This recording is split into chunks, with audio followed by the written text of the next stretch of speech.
Many people call this the greatest TARDIS mod of all time, but it's not nearly as popular as many other similar mods. It's called Adventures in Time, I'd never heard of it before, so I'm playing it for the first time to see if it's truly an underrated masterpiece, or if there's a reason why it's not very popular. So hello Fez wearers, I gave myself the goal of getting my own TARDIS and mastering every single feature, flying to other dimensions, and finding out just how good the mod really is. And little did I know, this would end up taking an entire week to do, but oh my god was it worth it. Everything started with the usual wood chopping and mining, but I soon encountered my first modded item. What on earth? Zinc? What the hell does zinc do? Boots. No boots. Helmet. No helmet. What? Oh, hang on. Wait, there is a use. What? Finding that this early should have been a crazy game changer. I mean, the armor has the same protection as netherite, except it's far easier to get, and also gives crazy knockback resistance. And this would become very useful later on, but it doesn't make a difference what armor you have if you're still an idiot. And well, I'm not saying I'm an idiot, but I went deep into the cave, and I found a different feature of this mod, which is actually incredibly important to get in the TARDIS. Not that I knew that at the time, but I did have a hunch that it was bad, so I set my spawn point and went over to it. Okay, so what is this thing? What do I do? So I walk in? Oh, is it a crack? Oh my god. Oh my god. What's going on? I'm dying. I'm dying. Why am I dying? Why am I dying? What's going on? I've died. What? I withered away. What? What just happened? So yeah, that was not the best start I've ever had, and now I was deep in a cave with literally nothing, but luckily there was a mine shaft nearby so I could get a bit of wood, and soon enough I was essentially back to where I was. To be honest, this was kind of a blessing in disguise, because that thing I found is called a crack in time, and they basically spawn everywhere in the world, but if you fall inside of one, it will spit you out somewhere random, which in my case meant I was literally sent to the moon, and then I instantly suffocated and died because, well, it's the moon. Although these cracks do something else, which is essential to getting the TARDIS, and I was about to see that firsthand. But before that, I went to the surface and I killed a bunch of animals for food. Sorry to any vegans watching. But whilst I was doing that, I stumbled into yet another crack, and this time I learned from my previous mistake, and I approached it with a lot of caution. There's another one. Let's play it smart this time. Let's play it smart. I just want to know, there's got to be more to it than that. I can't just kill you, because, I mean, I guess it could. I don't know, there's got to be something. Oh my god. What?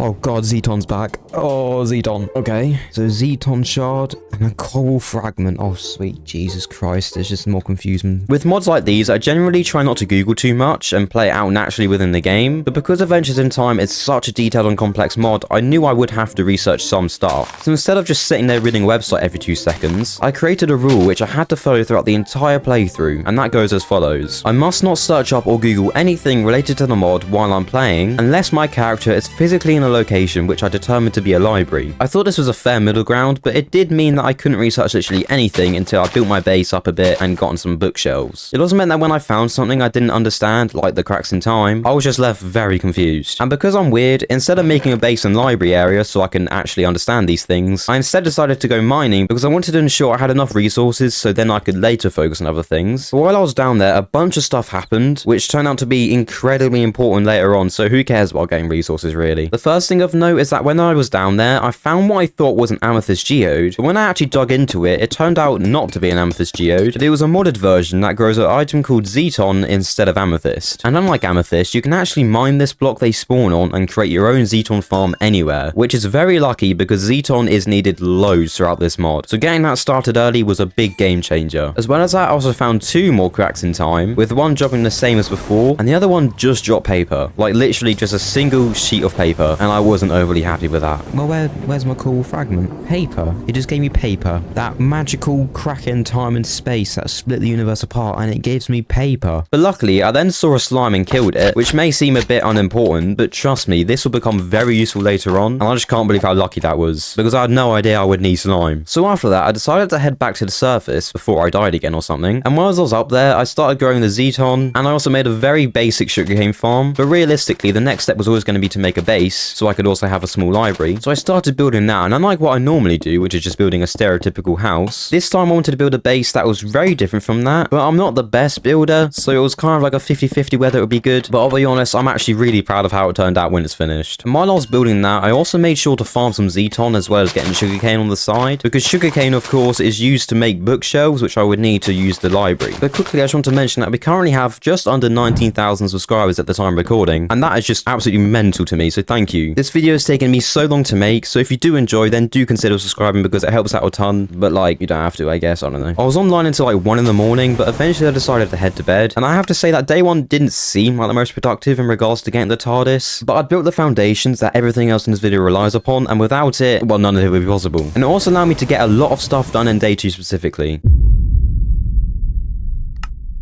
Once I'd logged on for the second day in this mod, I started by exploring a bit, and I actually found this ruined nether portal which had some weird thing in the chest. Now it turns out this is a modded item called a blueprint, and it's the heart of one of my favourite mechanics in Adventures in Time, which also happens to be incredibly important later on. But obviously I didn't know that at the time, so I just moved on and didn't really care much about it, and decided to focus more on the base, with my main focus being the library of course, so I could finally use Google. But it turns out I have the attention span of like a 2-year-old or something, because I got a little distracted, and decided to build a little area of my base where I could put the TARDIS when I eventually get it. Oh, and I also found another crack in time which gave me another cool fragment like before, and these fragments are needed to craft this item, and that's what actually gives you the TARDIS itself. It kind of grows into one. So keep in mind that's why they're so important, and that's why I keep mentioning them. The only problem with building a library was getting enough leather for books, and I literally killed every single cow and horse on the spawn island, so I had to go to a completely different island to get the rest of the leather. But luckily once I did that, I had enough leather to craft enough bookshelves where I could consider this to be a library. Yeah, maybe it's not the biggest library in the world, but it counts, shut up. Now the question is, do I trust the AI overview? Probably shouldn't, but I'm just gonna have to here, because I can't find anything on this. Find a rift chunk with a rift scanner. Place soul sand and TARDIS coral. What? Okay, that's just confused me even more, but if that is to be trusted, then I need a rift scanner, so let me find out how to do that. Rift scanner, there it is. Oh, for God's sake. So I need an amethyst shard, which I don't have. I need a diamond, which I don't have because I use it all on tools. And I need quartz, which I don't have because I haven't been to the nether. I guess I'll start by going mining, which could hopefully knock out amethyst shard and diamonds. And then I'll tackle the nether because I can't bother for that right now. One eternity later. A geode. Oh, for God's sake, it's bloody Zeton. As cool as Zeton geodes are, when I'm trying to find an amethyst one, they just sit there taunting me bloody everywhere. I swear these things are so common, it's so annoying. And after looking for a Zeton one for ages, I eventually gave up. So I went to the surface and built a nether portal to get the quartz instead, although I did misplace an obsidian block, which was loads of fun.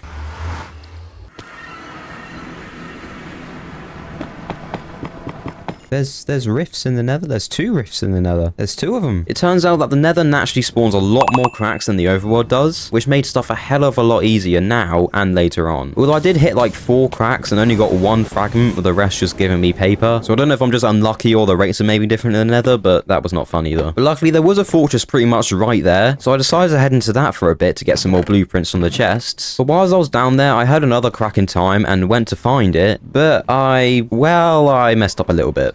I can hear another crack! No, I'm dead! No, okay, I'm gonna die, but I need to get in a hole so my stuff is here. Come on, let me eat, I'm dead. I've died, and it burned, I jumped, it bloody burned! Much later. How do I get down there without dying? Should I just jump?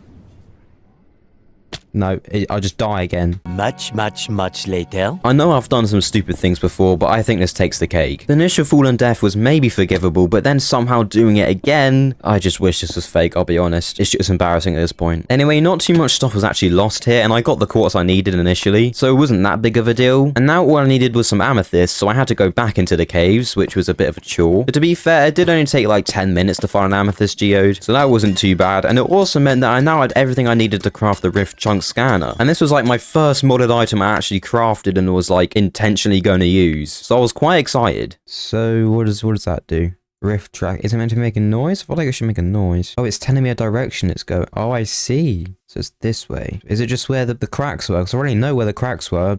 Oh my god, it's just telling me where the crack... I know where the bloody rifts were. I really don't know what I was expecting from an item called a rift chunk scanner, but I was somehow still annoyed that it scanned for rift chunks. I'll be honest, in my head it looked very important and I just thought it'd do something really cool, but it was basically useless because the rift chunks had literally no use besides the crack in time. Or at least that's what I thought. For now it kinda is true, but later on these chunks are actually really useful for the TARDIS. So I disregarded that for now and focused on getting these coral fragments, and the best way to do that obviously was going to the nether because there was like a million of them. Although to be fair, I didn't actually find that many of them. In about 15 minutes, I only got 4 coral fragments, but also managed to get some more blueprints from the fortress, so I wasn't that upset. And soon enough anyway, I'd got enough fragments to craft the growth, which I must say, that does sound like some weird disease, like a coral growth, like, I don't know, sounds a bit dodgy. But even though I had that now, I didn't really know what to do with it, so I went back to my makeshift library and my best friend Google, where I initially saw an AI overview that was just straight up talking about the wrong mod, but then I managed to find the official wiki for this, which has a lot of information on all the key parts of the mod, and that was obviously insanely helpful, especially here. I'll be honest, I was a little bit overwhelmed by it all, but eventually I found the information I needed, and I went to plant the coral growth. Oh, gardening grew. Oh, guru. That makes more sense. Let's have a little time lapse, come on.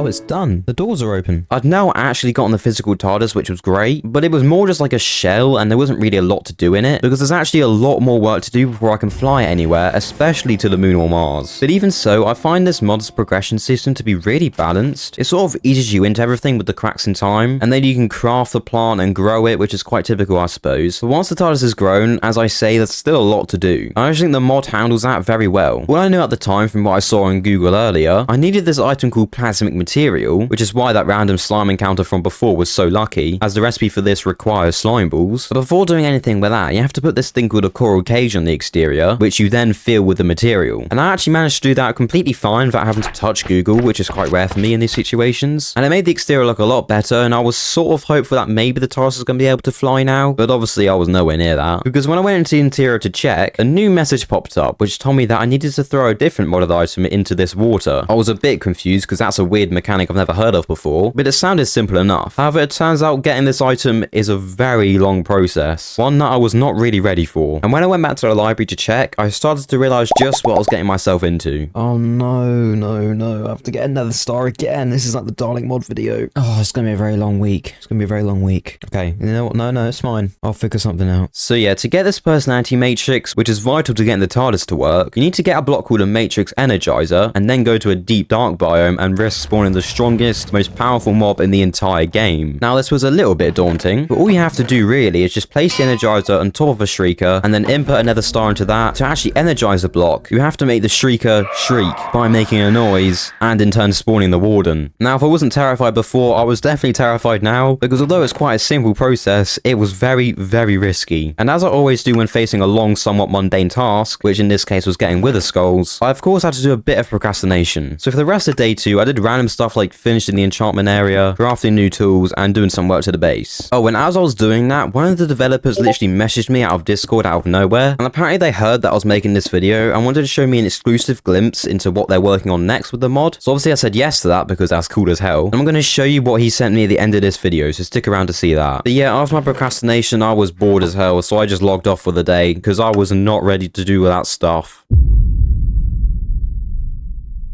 Luckily, on the morning of day 3, I logged on and had a fresh wave of motivation, so I got straight to work. I had a lot to do, but decided to focus on getting the nether star first, and that meant I had to go kill a bunch of wither skeletons in the nether until I eventually got 3 skulls, so I could fight the wither boss and then get the nether star. But this took a very long time because my sword had no looting, so the rate of getting a skull was really low, but at least whilst I was there, I got some more blueprints, I guess. Oh, and also broke every blaze spawner I could find, just despite these comments from the last video. But after ages of getting no skulls, I decided to focus on getting looting instead and then getting the skulls. But whilst I was doing that, I remembered something very important and decided to craft this item called a fob watch, which was literally game changing. I know that sounds like an exaggeration, but no, this changed literally everything for the entire rest of the video. Okay, so there's this big thing I'm yet to mention. This world and video is all about the Adventures in Time mod, and basically everything you've seen so far is all a part of that. There also happens to be one other mod in this world, which adds one very big feature which I haven't mentioned. This other mod is simply called regeneration, and as the name suggests, has the ability to become a Time Lord and literally regenerate yourself when you die. I didn't mention it because it's a little confusing to explain, so I think I'll just show you instead. This watch is me. So is it already loaded? So if I just open it, am I gonna become...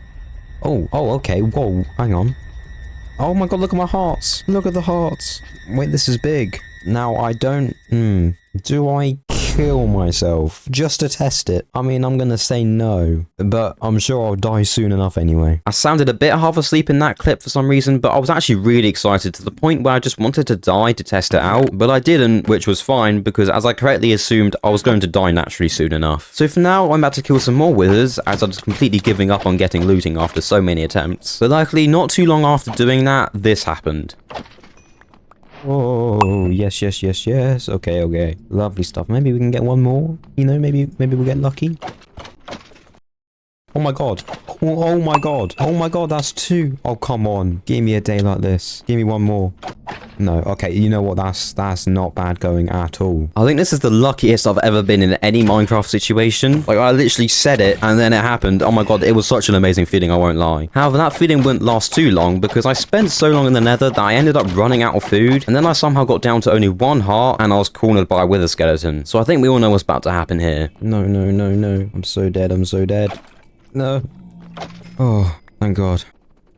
Oh my lord. No. Oh my god, what's going on?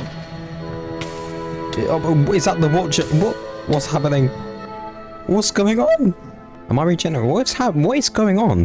Why am I in the wall? Ah! I'm on fire. Can I don't know what's going on. I'm scared. I need to get out. I need to get out. I need to get out. I need to get out. I'll check out. Look on my heart. Why have I got hunger?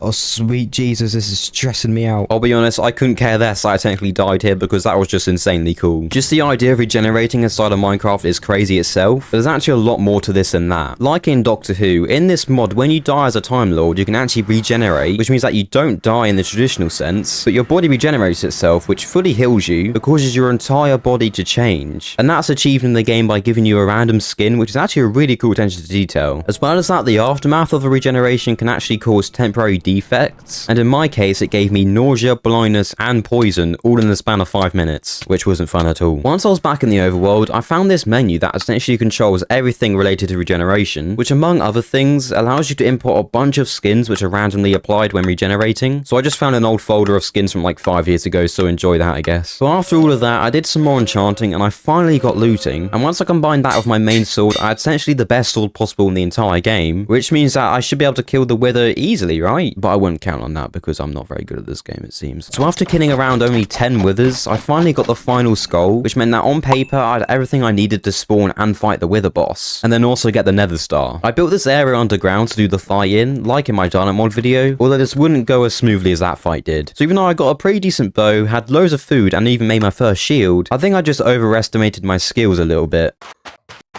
Oh, sweet Jesus, I've got a bad feeling. Okay.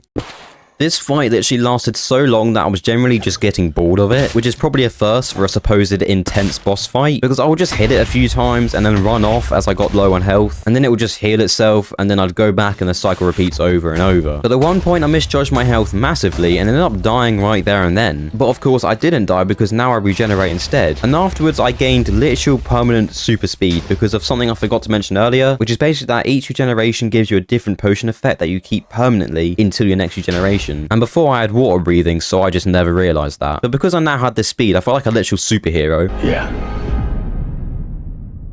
I'm man. So I sprinted back into the fight and managed to get the wither down to half health, and using my recent confidence boost from the regeneration, I just ran in and whacked the head out of him, and you know what? That worked perfectly. But it did end up killing me once again, kickstarting yet another regeneration, so I lost my super speed I was so proud of. But either way, I now had the nether star and was safe. Well, I thought I was safe, but those post-regeneration defects returned, and it gave me nausea, which wasn't great, but then it gave me poison, which actually ended up killing me properly. And that taught me a very valuable lesson here, that if you die again after about 5 minutes of regenerating, you will actually like properly die. And that does line up with how Doctor Who works, so I don't know why I was surprised, but at least I learned it here rather than in like the deep dark or something. But just because there's a positive message doesn't mean I was happy about it. Oh, it's chosen a random skin. It says bloody high on my face. That's from like 3 years ago I made that. I'm dead. I'm actually dead. How have I died? What is this? What is this? Please tell me how that's fair. What is going on? So after that, I decided to log off for the day because I was not in a good frame of mind to do anything after that. I just want to quickly ask that if you have been enjoying the video, then please leave a like, because I'll be honest, this video has been a pain to make. I mean, I had to buy an external hard drive just to store the recordings, and leaving a like lets me know that you like it, obviously. Anyway, now that I had the Nether Star, all I needed to do to get the personality matrix was craft this matrix energizer block and go down into the deep dark. The recipe to craft the energizer was quite simple, besides these 2 skulk blocks that were needed, which happened to be completely unobtainable unless you have a silk touch enchantment, which I didn't. So once again, I was back to trying to get one single enchantment over and over again, but unlike looting, which I didn't necessarily need but was just helpful, to craft this energizer you have to have silk touch on something. Although I did end up getting sidetracked when trying to get XP in the nether, yet again, because I'm me. This time it was because of a bastion, which to be fair got me a netherite upgrade, which will be needed later on, so it wasn't a total waste. But once I finished in there, I popped some Doctor Who on my second monitor and locked in for literal hours. But even with all of that work, I still didn't get a silk touch, although I did manage to get some other really good enchantments, so I guess there's that. But after a while of that, I gave up on the idea entirely and decided to find a new way of getting silk touch. I probably should have just done this from the start because it's so much quicker, but basically I found a village, you mainly trapped a villager in a hole and didn't let him out until I got a silk touch trade, which only took about 10 minutes. Oh, and to make the villager feel better about it, I murdered him in cold blood and then put the enchantment on my axe because that's what he would have wanted. So now I had silk touch, there was nothing really left to do except go to the deep dark and get the personality matrix for the TARDIS. To be honest, I didn't really know a lot about deep darks except that they spawned underground beneath mountains, so I just went out exploring until I found a mountain and went into the first cave I found, hoping it would lead me to a deep dark. What I first stumbled into was a very small version of a deep dark biome, and that meant I could use the silk touch I just got to mine 2 skulk with literally 0 risk. But to get the personality matrix, I needed a shrieker, so I had to go further into the cave, and unfortunately it turned from a small deep dark biome into a full-blown ancient city, and now this really wasn't ideal for me. Oh sweet Jesus, it's an ancient city. Why? There's so many shriekers and stuff. I managed to find a shrieker somewhat by itself, and I used some wool to start boxing it in. If you were like me, then you might not fully understand how this biome works, because this is actually my first time ever being inside of one. Basically, inside of a deep dark biome, if you make noise, then these shriekers can pick up on them, and if they notice 3 noises, it will spawn a warden, which is insanely powerful and can literally kill you through walls. And the only thing that can stop sound being picked up is wool, and that's why I enclosed this shrieker in as much wool as I had, because I was absolutely terrified of spawning a warden, to be honest. But either way, to get the personality matrix, I knew I had to put the energizer on a shrieker, and I did that fine, but afterwards I kind of forgot what to do next. All I remembered was that the nether star was needed, so I risked it and right-clicked the energizer with it, and that clearly did something because it took the star from my hand, but apart from that I really had no clue what to do. So after a while I decided to break the one rule I had in this entire recording, and used Google without a library nearby. I justified this in my head by saying I'll burn the diamonds I had in my inventory, but that was a bit of a weak excuse, I won't lie. This would be the only time I broke this rule, and it shouldn't have meant that I knew 100% what to do and how to do it, but it didn't quite go to plan because even with the ability to Google literally everything, I'm still an idiot. But it did mean that I realised I had to energize the energizer by firstly using the nether star, which I had done, but then I had to activate the shrieker by making a noise. Luckily earlier I'd gotten the skulk sensor using silk touch, which is actually what picks up the signal and sends to the shrieker, so in theory I could place that, make a sound, and then that'll cause the energizer to fuel up, and I'll be fine. But as I said before, if a shrieker activates 3 times, then it will spawn a whole warden in, and well, I may have accidentally done that once or twice already, so when I did it this time, it didn't go brilliantly. Oh, it's working. Okay, let's get rid of that. Oh my god, a warden spawn. I swear that means a warden spawn with that noise.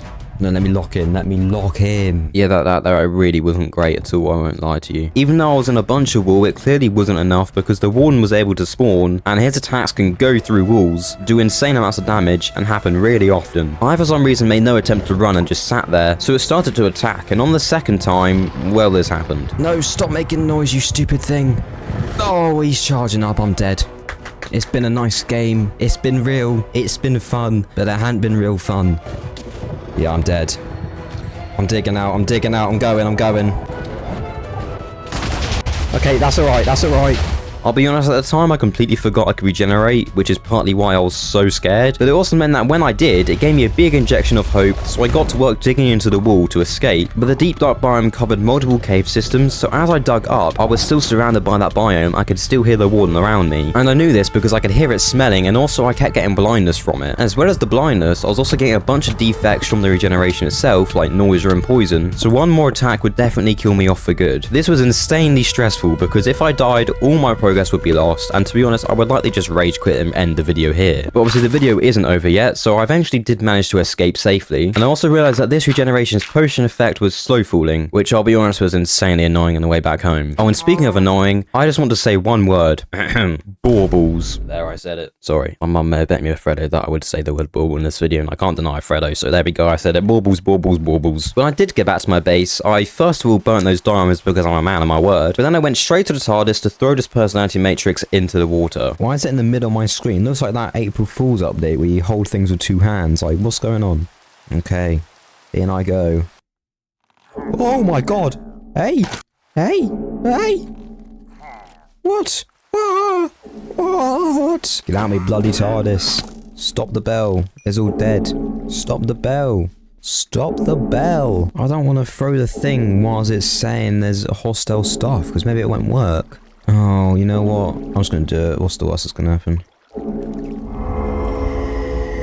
The pillager stuff seems like some random inconvenience, and there's a chance that it was, but I'm pretty sure that this caused a near game-breaking glitch with the TARDIS later down the line. I can't be certain, I'll explain it when I get there, but I think it might have been from this. But for now, there were some more pressing issues, because once I left the TARDIS, the door just disappeared, which was a little bit worrying, but what was worse is that the entire TARDIS itself just flew off, and yeah, that was extremely worrying, I won't lie. But before I could seriously start to panic, I then heard a familiar noise. Whoa. Oh, it has a cool design, very cool exterior. Let's see it then. Ow. Wait, what? Ow. Ow. Ow. Whoa, ow. It looks the same. I guess it's just the personality. No, okay, I should probably leave. I don't know why it's hurting me.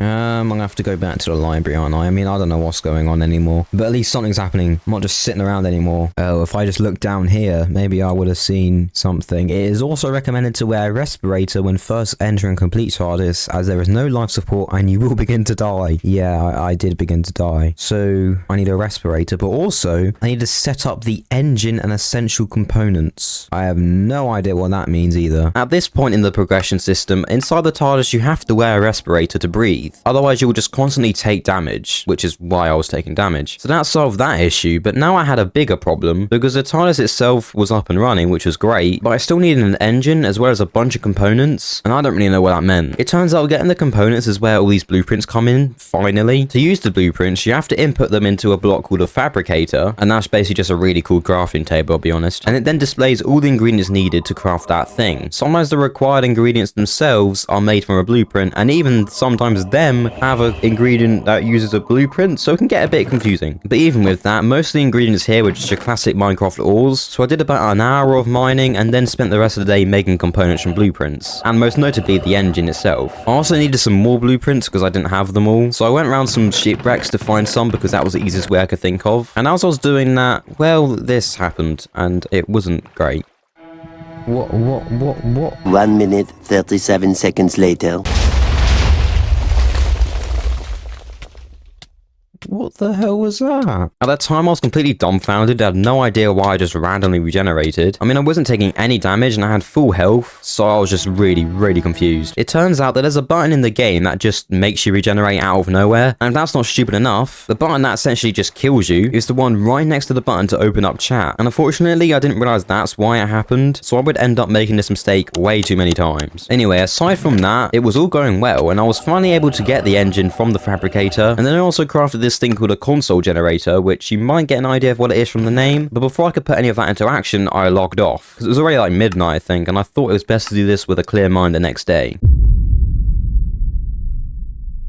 Day 5 was undoubtedly the most eventful day so far, with many different ups and downs. But it started out alright as I made my way to the TARDIS to figure out this engine and hopefully get some sort of console up and running. I felt like this at pretty much every single stage, but at this point I was really starting to think this was the last bit before being able to have a working TARDIS. And it kind of was. I was close, not quite there though. All I had to do with the engine was just place it down in the interior somewhere, and then it was just there, so I thought that was fine. So then I also went to place down the console generator to make a console, and it immediately just gave me loads loads of different console designs to choose from, which is something this mod is actually really good at. Like, this mod's ability to just let you choose anything you want straight away, like from different Sonics to interiors to exteriors or whatever. I just love it. But I was a bit confused as to why I couldn't actually select a console, and it turns out you have to use a sonic screwdriver, which is made using the fabricator again. So I quickly made that, and then I was actually able to select a console. But even though I now had the engine and the console in the TARDIS, I was far from done because I couldn't actually interact with anything. All the controls did literally nothing, and the engine just kind of sat there not doing anything either. So of course I went back to the library to try and wrap my head around this. However, I may or may not have gotten a little distracted as I saw there was a modded villager, and then maybe I went to trade with it for like an hour before eventually heading home again. But you know, it was worth it for all the loot that I literally never ended up using. Eventually I dragged myself back to the library and to the wiki, where I saw that I needed to use more blueprints to make different TARDIS components, and then hopefully that would make the TARDIS work, because each component gives the TARDIS a different functionality, from some of the most essential stuff like taking off, but also some extra things like changing the exterior. So I started by making the comedian circuit and stabilizers because they didn't sound too important, which meant that if something went wrong and I lost them, it wouldn't be the end of the world. To actually implement them, you have to craft them first, obviously, and then put those inside another block, and then link that block to the engine with these cables. It could have easily just been like some UI, you just shove it in and then it just appears and works, but the ability to actually place it and control where it all is just, I just love it. And nothing exploded or anything, so I decided to risk it and place some more important stuff like the dematerialization circuit and the life support. But after connecting even those to the engine, I was a bit concerned as to why literally nothing had changed. I mean, it still looked the exact same with like no power and the controls did nothing, and even though I had life support, when I took off the respirator, I still took damage. I think this may have been a glitch caused by those pillagers earlier somehow. I could be wrong, it may be a feature, but either way at the time I just assumed it was a feature of the mod, so I was trying to find anything and everything that could fix this, until eventually something worked.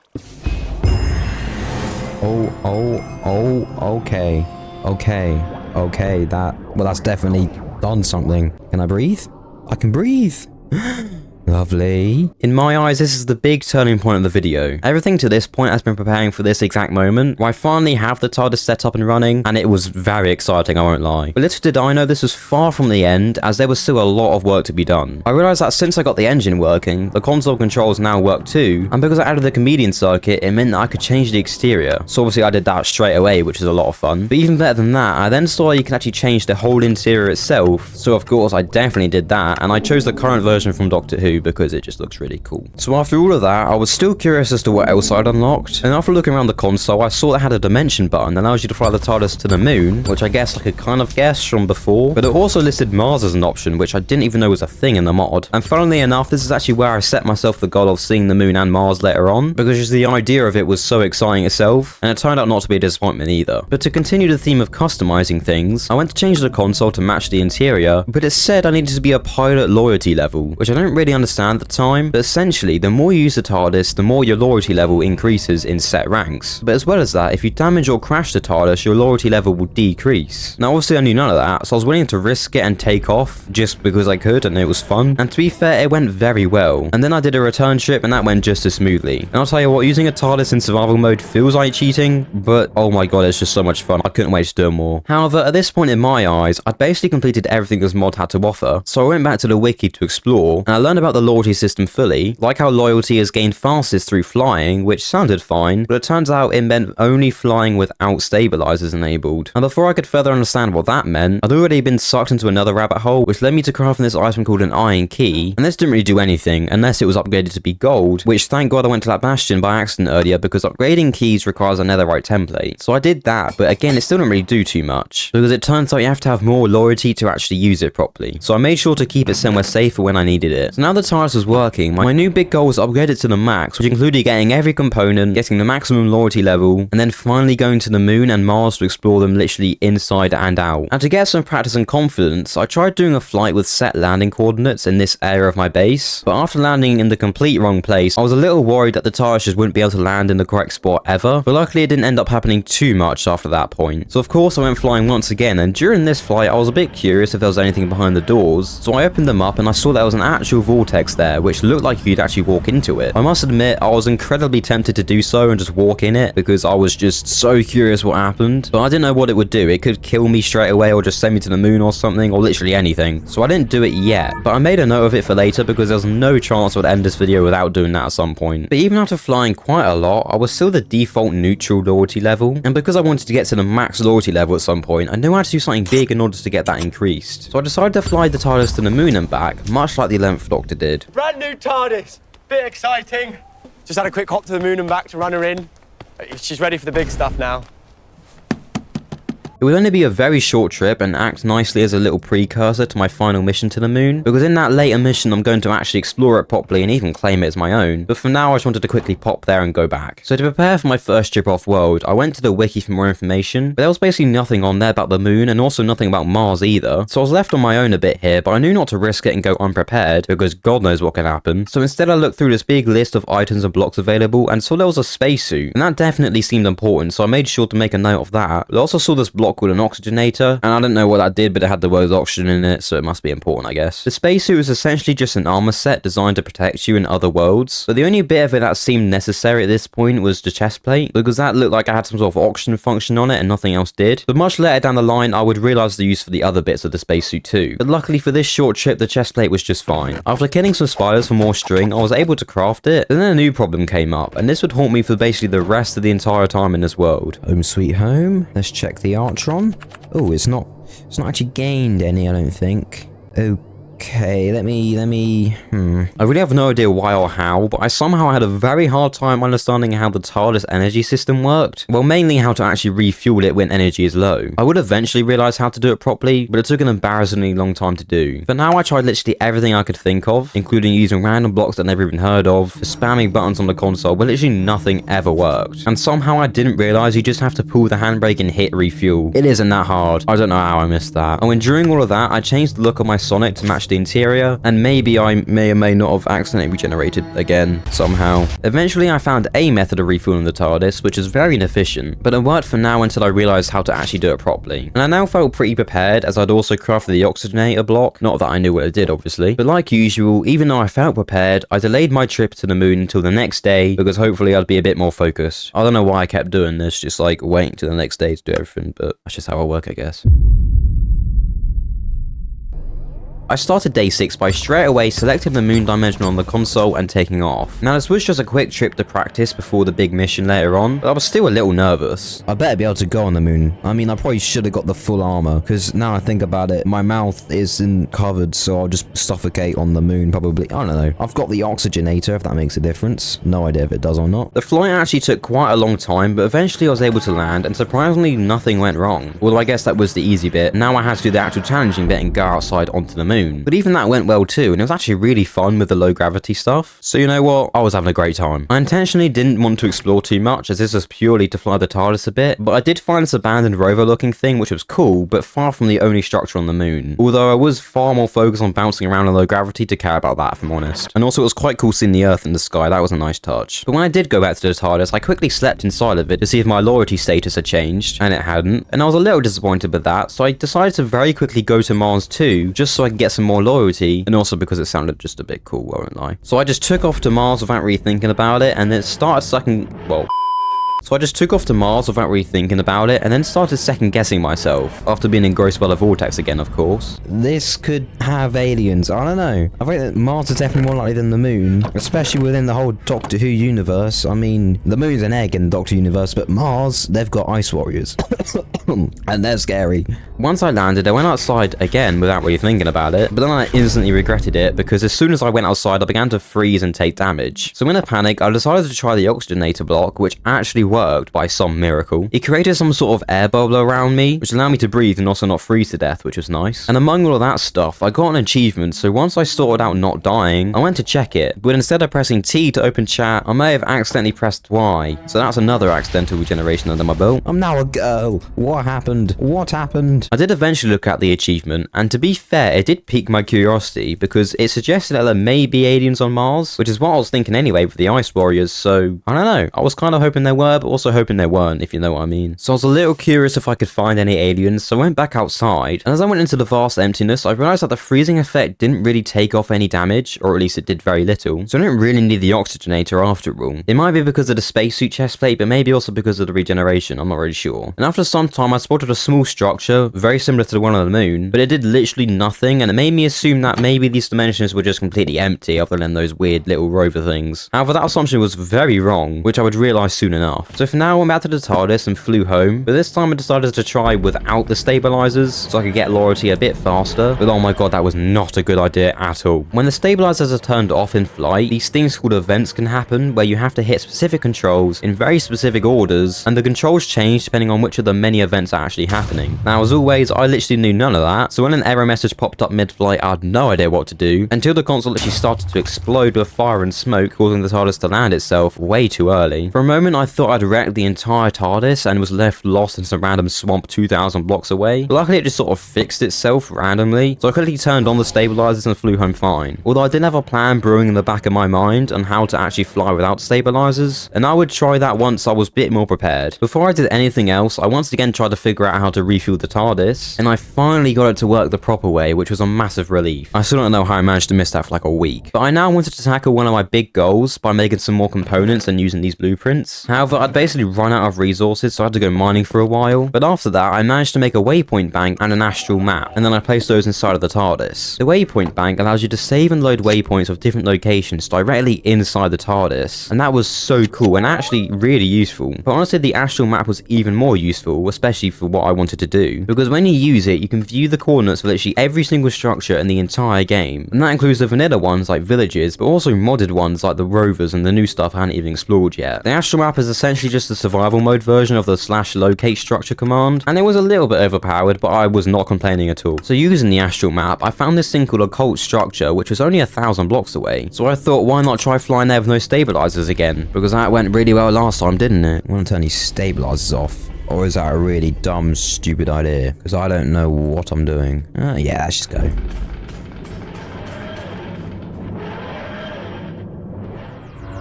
Directional error. Okay, but how do I fix it? It doesn't tell me how to fix anything. It never tells me how to fix anything. Power drain imminent. Well, don't drain the power. Oh, we're here, we're here, we're here. We're here. What? Oh my god. Unintentionally crashed the TARDIS. No, I don't. No. Why do I ever do anything? Why? Even though, well, all of that happened, I'm pretty certain the TARDIS actually landed in the correct spot, which would mean I technically flew it correctly, somehow, but I wasn't able to find that out because the TARDIS itself was actually completely destroyed. Like, it was smoking, it had red lights going off, it was got a cloister, but like, it was not good. This was essentially that nightmare from the swamp actually coming to real life. However, before I started panicking too much, I managed to start the healing process by inputting the Sonic into the keyhole, much like in Wild Blue Yonder, so it seemed like that was just going to fix itself and I could fly off, so that was great. And whilst I was doing that, I explored this underwater cave a bit, and then when it was finally done, well, not a lot really happened, like at all. The windows weren't red anymore, which was good. It made a cool ding, so that was fine. Clearly it was fixed, but I just couldn't go into the interior. I tried literally everything I could think of, but nothing worked. Looking back, I think this was almost certainly a glitch yet again, because nothing worked, including the actual solution, which was just clicking the Sonic out the hole. And by the end of my manic experiments to try and fix it, I had it in an air hole under the water cave, and was just kind of whacking it over and over again, trying to fix it. Well, not fix it, but get into it. But if that wasn't enough, I of course had to top it all off with another accidental regeneration. And oh my god, that really tipped me over the edge. I still had no idea why they were happening, but I just logged off right there and then because I was way too frustrated to continue. When I logged in, I was prepared to spend ages having to figure out how to get back into my TARDIS, but literally the first thing I tried worked, so I don't know what was happening on day 6. But better than that is that when I went inside, I saw that I actually ranked up, which is the complete opposite of what I thought was going to happen, but hey, I was more than happy. But I'd long since forgotten about why I was actually here, so after changing my Sonic skin to match 11th Doctor's because it looks cool, I won't lie, I turned on the stabilizers and I went the hell home. And once I got there, I crafted this item called a power converter, which connects to the engine directly and then takes items like Zeton or coal or lava and convert them straight into energy for the TARDIS. It was a little resource intensive, but it ensured I would never end up having fuel problems ever again. So with that, I was getting closer and closer to my main goal of unlocking everything and making the TARDIS fully functional. But I'll be honest, I didn't care too much about that for the sake of it. I only really wanted to do it so I could fully explore the moon and Mars, as well as claim them as my own because I'm British and that's in my veins, I guess. So with that in mind, I started crafting the rest of the spacesuit, which took a lot longer than I thought it would, mainly because of how much bloody string was needed. Oh, and of course I did one more accidental regeneration, but then I finally realized it was me pressing Y that caused me to regenerate every time. I'll tell you what, the relief of literally like a week of frustration and confusion being resolved was insane. But I didn't have too long to relish in that because I tried to fly the TARDIS again, thinking stabilizers were still on, but in fact they definitely were not, because very quickly the console started to explode, and then when I managed to land it, a literal phantom spawned inside the TARDIS, which is a very unpleasant surprise. Phantoms are the stupidest mobs ever. Whoever voted them in needs their head checked, I'm just saying. And instead of doing the sensible thing and just immediately turning on the stabilizers again, I flew without them many more times. And to be fair, I was starting to get better and better at it until I eventually actually did one event successfully. But after doing literally one event, when I say one, I mean one, it was a singular event I did correctly. After doing that, I started getting cocky and tried to do it again, but this time I didn't get so lucky. Yeah, it didn't go great. The flight started out like normal, but I quickly realized that the dimension was set to Mars instead of the overworld, so I changed that. But as I was doing that, there was this error message that popped up and I didn't realize it. So a massive explosion happened inside the TARDIS that literally sent me flying across the entire interior. This was insanely stressful, and what's worse is that the TARDIS crash landed somewhere random due to it losing power, and then on top of all that, I somehow got blindness and hunger, and then some sort of poison on top of that. Luckily, it crashed just outside my base, but unluckily, the TARDIS was completely wrecked again, but this time there was no glitch, and it came back just fine after doing the Sonic thing. So to have a bit of a break from all of that, I decided to spend a while killing some spiders, so I could then get the rest of the string needed for the armor. However, when I did return to the TARDIS, I decided to change the exterior yet again. It's a subtle difference, but basically I changed it to the 14th Doctor's version just to match the interior. By this point, I'd given up on my dreams of becoming an expert of flying without stabilizers, so I turned them on for good this time. But because of that, I needed to find another way to make sure my loyalty level was still increasing, so instead of flying... Oh my god, voice crack. So instead of flying loads, I decided to spend a lot more time inside the TARDIS, which passively increases loyalty. And so to pass the time, and also for future convenience, I wanted to make the TARDIS my full-time base. So I did this by moving all my stuff into it, as well as starting to build a massive library inside of it so I could use Google in there too. And as I was doing that, I was doing other stuff, like making a food machine, which basically just gives you infinite food, which I really wish I knew about earlier, but it is what it is. And as I was making something else in the fabricator, a bunch of stuff started filling the chat, and for a second I thought I was getting hacked or something, but then I got an advancement which just confused me even more. Basically, this is how the game tells you your loyalty level has increased, and that took me a bit too long to realize, I won't lie, a bit embarrassing there. But when I stepped into bed, it confirmed that I was now at the pilot rank, which is the second best one in the game, and that proved to me that my method was working, and that method being literally doing nothing and just staying inside the TARDIS the whole time, but still was working. And to make more excuses of being inside the TARDIS, I did other stuff like taking the TARDIS to the Nether, just because I could, as well as transferring the last of my items from my base into the TARDIS. And thankfully, after some time of doing all that, I'd finally, after all this time, unlocked the best loyalty rank owner, and I was absolutely buzzing with that. And now all I had left to do was explore the moon and Mars, as well as have a little fun with the vortex, of course, because I was still insanely curious what would happen, and I needed to know. But before doing any of that, I decided to change the console design to match the interior, because that's the thing that set me on this journey of becoming owner rank anyway. And to be fair, it does not disappoint. This console looks really cool in my opinion. It also had a really fun feature where you could use the coffee machine, because yes, if you didn't know, this alien time and spaceship does actually have a coffee machine built into the console for some reason. Oh, this thing is brilliant, even got a coffee machine! You want one? But unlike the one of the show, this one can give you things other than coffee, like literal vodka. And when I drank it, it gave me an effect called a Zeton high, so maybe there's a bit more than just vodka in that drink, I don't know. Anyway, now I had the top rank, basically every component, and the TARDIS as my full-time base, if we just ignore the half-finished library. I'd basically completed everything I wanted, so it was finally time to conquer the moon and Mars. Man, I really want to jump in this. Is that just suicide? I have no idea. But I'm gonna do it. At the end of this video, this is happening, alright? I need to know what happens. I just need to know.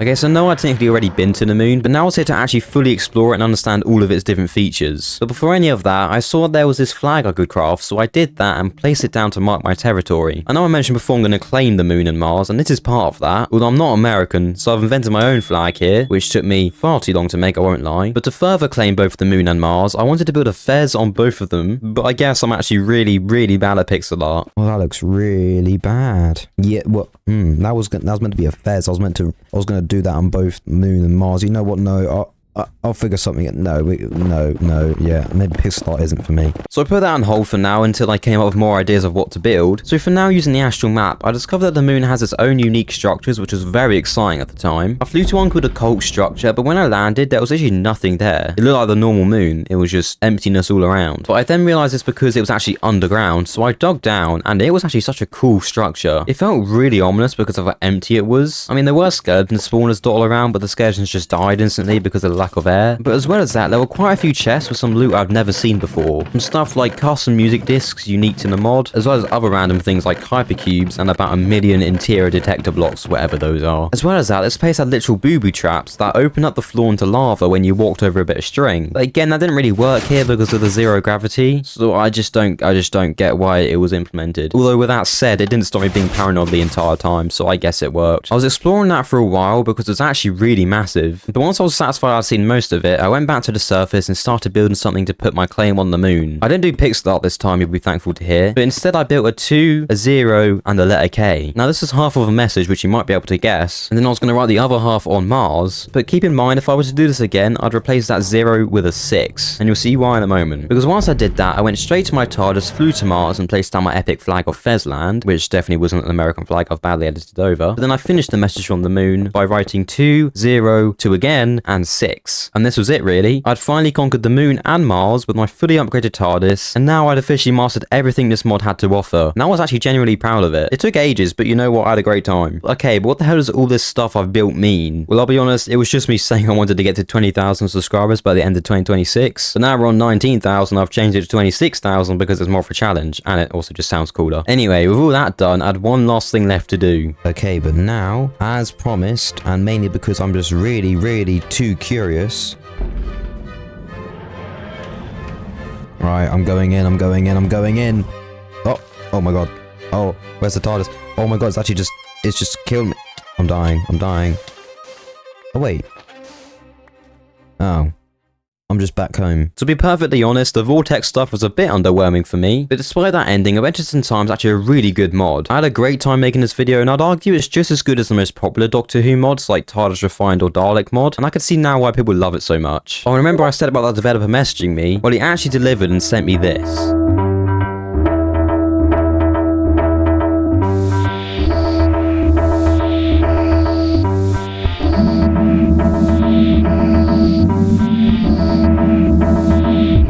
I've been comparing Adventures in Time to other mods like TARDIS Refined a few times in this video, and that's because I also did a video dedicated to that one too, and it was so much fun. And you can watch that video here to see how that mod really compares to Adventures in Time. And if not, then bye, I guess.